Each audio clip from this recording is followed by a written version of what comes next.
Hello, and we're coming back to you with a brand new deck.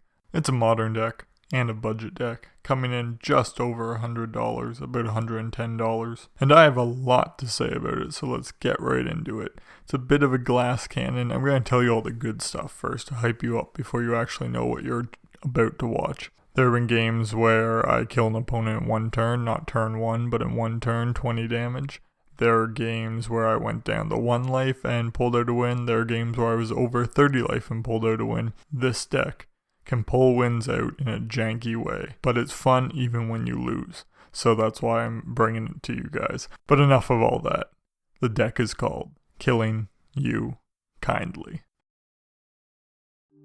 So I came up with the concept because I played against a deck that was using this type of interaction. After some scoping on the internet, I found a deck by Peyton Nodoyuna that was similar to the deck I played online. Then eventually I stumbled across the MTG Goldfish deck that was Burning Dagger in Standard, and it plays along similar to this too, and I kind of incorporated all of those deck schematics into one deck and then added my own touch to it. And it all starts with Trespasser's Curse. Now when this card came out in Amonkhet, I really liked it, but it's not that powerful of a card. But it has this unique ability that whenever a creature enters the enchanted player's battlefield, being our opponent, that player loses a life and we gain a life.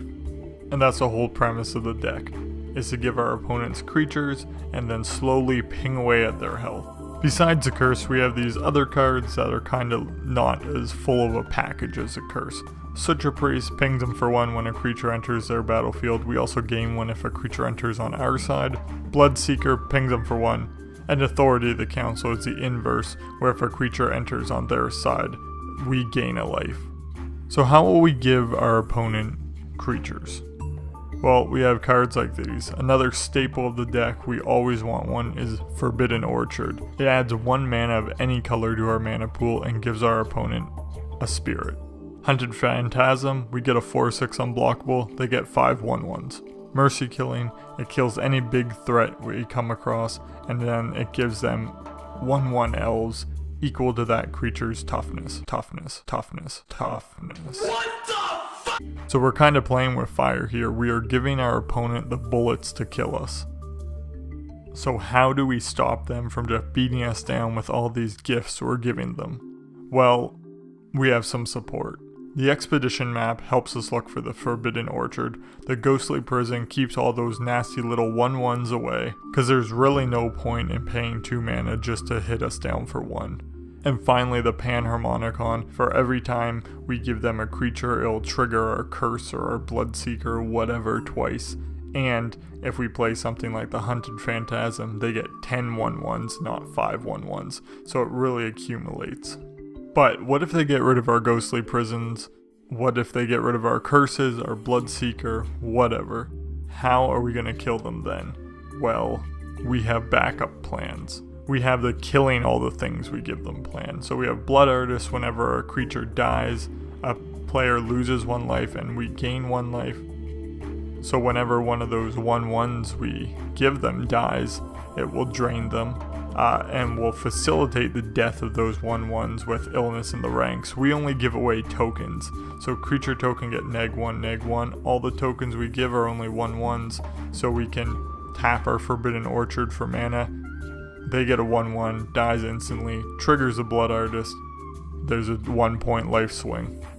And if this doesn't work out, because Blood Artist is a fairly fragile creature, we have the last ditch kamikaze effort, where we just flood their board, just fill it to the brim that we can, give them as much as we can, and then we Rakdos Charm them, or Batwing Broom them.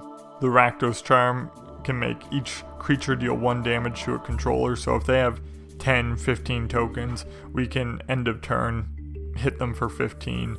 On our turn, load it up even more, maybe get it to that brink of 20 creatures, Rakdos Charm. This is also very versatile because it can exile a player's graveyard if they like to use their graveyard, and it can also destroy pesky artifacts. The broom is playing with fire even more. We're getting closer because we have to wait for them to attack with although creature we gave him. So we could be looking down the barrel of a 2020 board, bunch of little 1/1s coming at us, and then we just play the broom, it fogs them, and then they lose 1 life for each attacking creature. Again, this is a last ditch effort, but it can pull wins out. Finally, we stack it up with 2 gods. Athreos, it's an expensive card and probably the first one to be cut if you want to keep the budget, but this is just some motivation for the player to take more damage upon one of our creatures dying, or risk having that pesky creature that's pinging them to death come back to our hand. And finally, Furika, you can play a black and a green and exile a creature from someone's graveyard and they get a 1/1 snake. It's a very slow way to give them creatures, but it could be useful if they have some recursion and we have extra mana. Now note here that Furika is green, and that finalizes the 5th color of this deck, so we are actually playing a 5-color deck. So to play a 5-color deck, we need a lot of mana fixing. Luckily, the Forbidden Orchard, which we play 4 of, can tap for any color. City of Brass pings up for 1, but again taps for any color. Aether Hub, only 2 of them, but as long as we have the energy, which we're not using for anything else in a tight situation, we can tap it for any color. And a Thespian Stage, which will more than likely turn into a Forbidden Orchard if we get it out there. The rest of the lands, we just play basics of Swamp, Plains, and Islands. Going Esper, 4, 3, and 2. We have no mountains, no forests, so to get off Furika or the Rakdos Charm, we need to have one of our lands that can tap for any color. Moving on into the sideboard, we have some tax type cards to help slow down faster decks that use a lot of non-creature spells. We have Vryn Wingmare, Suppression Field for Planeswalkers, and even Mind Sensor for people that are searching up. Moving on, we have some Forge Tenders to protect us against some red spells. We have Eidolon Rhetoric to shut down Storm decks, and we have Lost Legacy to pull out combo pieces against decks that might try to use them. Next up, we run some Echoing Truth and Disenchants. These are mostly for Blood Moon. Blood Moon really does shut down this deck. So if we're playing against a deck with Blood Moon, we gotta pull these out to get rid of it. And finally, we're playing another Mercy Killing and a Fumigate.